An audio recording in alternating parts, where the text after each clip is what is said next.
وعلى آل إبراهيم إنك حميد مجيد.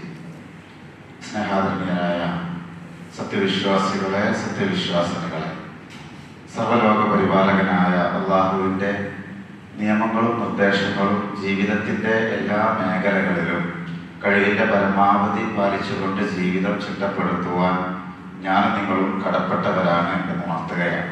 അർഹമുർ-റാഹിമീനായ നാഥൻ അവൻ്റെ വിധിവിലക്കുകൾ അനുസരിച്ച് ജീവിക്കുന്ന യഥാർത്ഥ വിശ്വാസികളിൽ നമ്മെ എല്ലാവരെയും ഉൾപ്പെടുത്തി അനുഗ്രഹിക്കുമാറാകട്ടെ. അല്ലാഹു തആല നമുക്ക് ധാരാളം കണക്കിന് അനുഗ്രഹങ്ങൾ നൽകിയിട്ടുണ്ട്.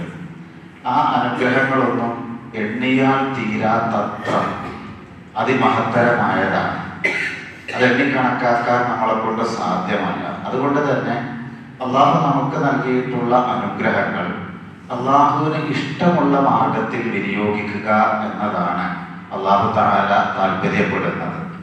അതുവഴി നമുക്കാണ് അതുകൊണ്ടുള്ള ഗുണം എന്ന് നമ്മൾ ഓരോരുത്തരും മനസ്സിലാക്കിയിട്ടുണ്ട്. അതുകൊണ്ട് തന്നെ പ്രവാചകൻ സ്വല്ലല്ലാഹു അലൈഹി വസല്ലം പറഞ്ഞു, ഇഅ്തനിം ഖംസൻ ഖബ്ല ഖംസിൻ, നിങ്ങൾക്ക് 5 കാര്യങ്ങൾ വരുന്നതിന് മുമ്പേ 5 കാര്യങ്ങൾ നിങ്ങൾ ഉപയോഗപ്പെടുത്തുക, ഫലപ്രദമായി ഉപയോഗപ്പെടുത്തുക എന്നതാണ്. എന്നിട്ട് അതിൽ ഒന്നാമതായി പറയുന്നത് ശബാബക ഖബ്ല ഹറമിക, നിനക്ക് വാർദ്ധക്യം വരുന്നതിന് മുമ്പ് നിന്റെ യൗവനത്തെ നന്നായി ഉപയോഗപ്പെടുത്തുക എന്നത്. യുവത്വം എന്ന് പറയുന്നത് ഒരു മനുഷ്യന്റെ ജീവിതത്തിലെ ഏറ്റവും നല്ല ഒരു കാലഘട്ടമാണ്. ആ കാലഘട്ടം അള്ളാഹുവിന് ഇഷ്ടമുള്ള രൂപത്തിൽ വിനിയോഗിക്കുക. കാരണം തൊട്ടു പിന്നാലെ വാർദ്ധക്യം വരുന്നുണ്ട് എന്നർത്ഥം.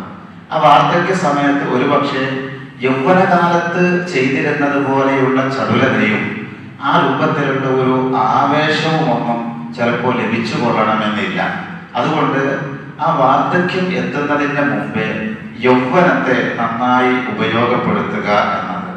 അതുപോലെ തന്നെ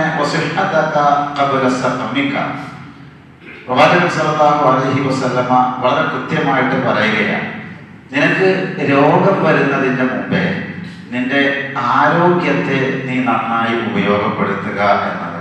അള്ളാഹു നമുക്ക് നൽകിയ അതിമഹത്തരമായ അനുഗ്രഹമാണ് ആരോഗ്യം.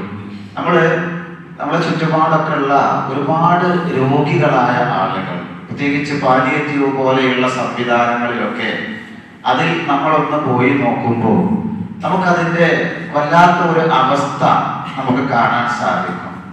സ്ഥിരമായി ഡയാലിസിസ് ചെയ്യുന്ന ഒരാളാണെങ്കിൽ അയാളോട് നിങ്ങളുടെ ആഗ്രഹം എന്താണ് എന്ന് ചോദിച്ചാൽ അയാൾ പറയും, ഒരു പക്ഷേ എനിക്കൊന്ന് മൂത്രമൊഴിക്കണം എന്നതാണ്. നമ്മളൊരു പ്രയാസവും ഇല്ലാതെ നമ്മൾ ചെയ്തുകൊണ്ടിരിക്കുന്ന ഒരു കാര്യം, അതിനൊരു കേടുപാട് സംഭവിക്കുമ്പോഴുള്ള പ്രയാസം. തൊണ്ടയിലൂടെ ട്യൂബ് ഇറക്കിയിട്ട് ഭക്ഷണം ജ്യൂസായി കൊടുക്കുന്ന ആളുകളെ കാണാൻ സാധിക്കും. അവരോട് എന്താണ് ആഗ്രഹം എന്ന് ചോദിക്കുമ്പോൾ അവർ പറയുന്നത് ഒരിറക്ക് വെള്ളം വായിലൂടെ കുടിക്കണം എന്നാണ്. ഉറങ്ങാൻ സാധിക്കാത്ത ആളുകൾ അവരാഗ്രഹിക്കുന്നത് ഒരു ദിവസമെങ്കിലും ഒന്ന് ഉറങ്ങണം എന്നാണ്. സഹോദരങ്ങളെ, ഇതൊന്നും വരാൻ ഒരുപാട് സമയമൊന്നും ആവശ്യമില്ല.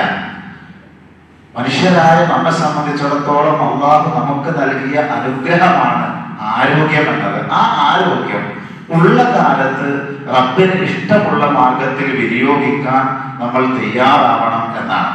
അതുപോലെ തന്നെ പ്രവാചകൻ മറ്റൊന്ന് പറഞ്ഞത് നീ ദരിദ്രനാകുന്നതിന് മുമ്പേ നിന്റെ ധന്യത നീ ഉപയോഗപ്പെടുത്തുക എന്ന്. ഉള്ളതിൽ നിന്ന് നൽകാൻ സാധിക്കുക.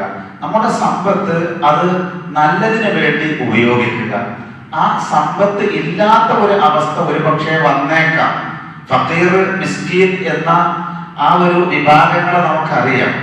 അതുകൊണ്ട് തന്നെ നമുക്ക് ആ ഒരു ദാരിദ്ര്യം വരുന്നതിന്റെ മുമ്പേ ഉള്ളതിൽ നിന്ന് നൽകി പടച്ചവനെ തൃപ്തിപ്പെടുത്താൻ, അള്ളാഹുവിന്റെ തൃപ്തി നേടാൻ നമുക്ക് സാധിക്കേണ്ടതുണ്ട് എന്നർത്ഥം. മറ്റൊന്ന് പറഞ്ഞത് നിനക്ക് തിരക്ക് വരുന്നതിന് മുമ്പേ നിന്റെ ഒഴിവ് സമയത്തെ നീ നന്നായി ഉപയോഗപ്പെടുത്തുക.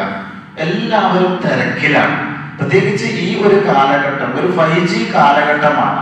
സാധാരണ നമുക്ക് മൊബൈൽ ഫോണിൽ പോലും ഒരു മെസ്സേജ് വരുമ്പോൾ നോർമൽ വോയിസിൽ കേൾക്കാൻ പോലും ആളുകൾക്ക് സമയമില്ല. അത് 1.5-ലിട്ടിട്ടോ 2-ലിട്ടിട്ടോ ആണ് കേൾക്കുന്നത്. അത്രത്തോളം തിരക്ക് പിടിച്ച ഒരു കാലം.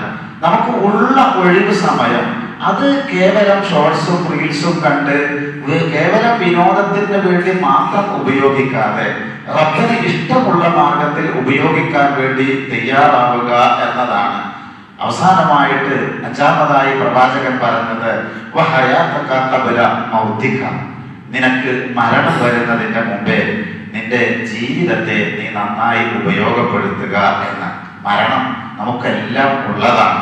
നമ്മെ എല്ലാവരെയും അല്ലാഹു തആല ഈ ഭൂമിയിലേക്ക് പറഞ്ഞയക്കുന്നതിന് മുമ്പ് മാതാവിന്റെ ഗർഭാശയത്തിൽ വെച്ച് 4-ാമത്തെ മാസത്തിൽ റൂഹ് ഊതുന്ന സമയത്ത് ഒരു മലക്ക് അല്ലാഹുവിനോട് ചോദിക്കുന്നുണ്ട്, 3 ചോദ്യങ്ങൾ ചോദിക്കുന്നുണ്ട്. ഇത് ഈ ജനിക്കാൻ പോകുന്ന കുഞ്ഞ് അത് ആണാണോ പെണ്ണാണോ എന്ന്. അപ്പൊ അല്ലാഹു പറഞ്ഞു അത് ആണാണോ പെണ്ണാണോ എന്ന്. ഇയാൾ എത്ര ഭക്ഷണം കഴിക്കും, ഇയാളുടെ റിസ്ക് എത്രയാണ് എന്ന ചോദ്യമുണ്ട്. മലക്കിനോട് അല്ലാഹു അത് പറയും. മുസ്ലിം ഉദ്ധരിക്കുന്ന ഹദീസിൽ കാണാം. ആ രൂപത്തിൽ ഇയാൾ എത്ര വറ്റ് ഭക്ഷണം കഴിക്കുമെന്ന്, നമ്മളൊക്കെ എത്ര വറ്റ് തിന്നണം എന്ന് അല്ലാഹു കണക്കാക്കിയിട്ടുണ്ട്. ആ വറ്റ് തിന്നിട്ടേ നമ്മൾ മരിക്കുള്ളൂ. അതിനപ്പുറം ഒരു വറ്റ് തിന്നാൻ അല്ലാഹു നമ്മളവിടെ ബാക്കിയാക്കൂല. 3-ാമത്തെ ഒരു ചോദ്യമുണ്ട്, ഇയാളുടെ ആയുസ് എത്രയാണ് എന്ന്. നമ്മുടെ ആയുസ് നമ്മുടെ മൊബൈൽ ഫോണിലെ കലണ്ടർ എന്ന ഓപ്ഷനിൽ കൃത്യമായി അത് നമ്മൾ പോക്കറ്റിലിട്ടാണ് നടക്കുന്നത്. ആ സമയമാകുമ്പോൾ നമ്മൾ മരിക്കുമെന്ന് ഉറപ്പാണ്. ആശുപത്രിയിലെ സ്ത്രീകൾ അഥവാ മാതാവ് അല്ലെങ്കിൽ ഭാര്യ ഒക്കെ പ്രഗ്നന്റ് ആയി അവിടെ ഹോസ്പിറ്റലിൽ അഡ്മിറ്റ് ആക്കുമ്പോൾ പ്രസവം നടന്ന് ഒരു 3-ാമത്തെ ദിവസം കഴിയുമ്പോൾ ബർത്ത് സർട്ടിഫിക്കറ്റിന് വേണ്ടിയിട്ട് അതിൽ പേര് ചേർക്കാൻ വേണ്ടിയിട്ടൊക്കെ ആളുകൾ ഇങ്ങനെ വല്ലാതെ ബന്ധപ്പെട്ട് നടക്കാറുണ്ട്. അത് ബർത്ത് സർട്ടിഫിക്കറ്റിന് വേണ്ടിയിട്ടുള്ള തിരക്കാണ്. എന്നാൽ ആ ബർത്ത് സർട്ടിഫിക്കറ്റ് തയ്യാറാക്കുന്നതിന്റെ മുമ്പേ അല്ലാഹു തആല 4-ാമത്തെ മാസത്തിൽ നമ്മുടെ ഡെത്ത് സർട്ടിഫിക്കറ്റ് റെഡിയാക്കി അവിടെ വെച്ചിട്ടുണ്ട്. അതിനെ കുറിച്ച് ആലോചിക്കാറില്ല എന്നതാണ്. അതുകൊണ്ട് ജീവിതം അള്ളാഹു നൽകിയ ആ ആയുസ് മരണം വരുന്നതിന്റെ മുമ്പേ നിന്റെ ജീവിതത്തെ നീ നന്നായി ഉപയോഗപ്പെടുത്തുക. സഹോദരങ്ങളെ, ഏതെങ്കിലും ഒരു പകലോ ഏതെങ്കിലും ഒരു രാത്രിയൊക്കെ ആയിട്ട് നമ്മളൊക്കെ മരിക്കും. ആ മരിക്കുന്നതിന്റെ മുമ്പേ അള്ളാഹ് ഇഷ്ടപ്പെടുന്ന ഏറ്റവും നല്ല സൽക്കർമ്മം ചെയ്യുന്നവരായി കൊണ്ട് അള്ളാഹു തൃപ്തിപ്പെടുന്നവരായി ജീവിച്ച് മരണം വരിക്കാൻ നമ്മൾ ഓരോരുത്തരും കൃത്യമായി റബ്ബിനോട് തേടുകയും പ്രാർത്ഥിക്കുകയും പ്രവർത്തിക്കുകയും ചെയ്യുക. അല്ലാഹു തആല അനുഗ്രഹിക്കുമാറാവട്ടെ. അഖൂലു ഖൗലി ഹാദാ അസ്തഗ്ഫിറുല്ലാഹ ലി വലക്കും ഫസ്തഗ്ഫിറൂ ഇന്നഹു ഹുവൽ ഗഫൂറുർ റഹീം. അസ്സലാമു അലൈക്കും വറഹ്മത്തുള്ളാഹി വബറകാതുഹു.